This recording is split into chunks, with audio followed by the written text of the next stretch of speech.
కృష్ణా జిల్లా పెడన నియోజకవర్గం కొప్పలి గ్రామంలో మాజీ market yard chairman Gudiseva Ramarao అరాచకానికి పాల్పడ్డారు. ధైర్యలక్ష్మి అనే మహిళకు సంబంధించిన పొలంలో మినుప పంటను అన్యాయంగా కోసుకు వెళ్తున్నారని ఆవేదన వ్యక్తం చేసింది.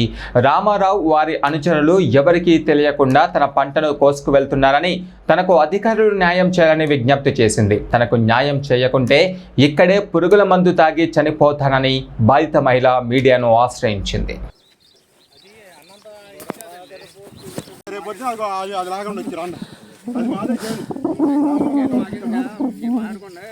ఏం మాట్లాడుకోవాలండి? ఏం మాట్లాడుకోవాలి?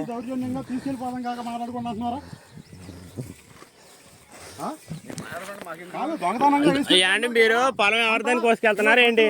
పెట్టుకున్నారు అంటే దొంగతనం గట్రా మీరు వేసుకెళ్ళిపోతారా? అంటే వచ్చేసి ఎత్తులు పొట్ట వచ్చేసి లాగిచ్చేసుకుని వేసుకెళ్ళిపోతారా? పగలైనా ఇప్పుడు మన మేము మందులు కొట్టుకున్నాం. ఏది లాగిన కొట్టలే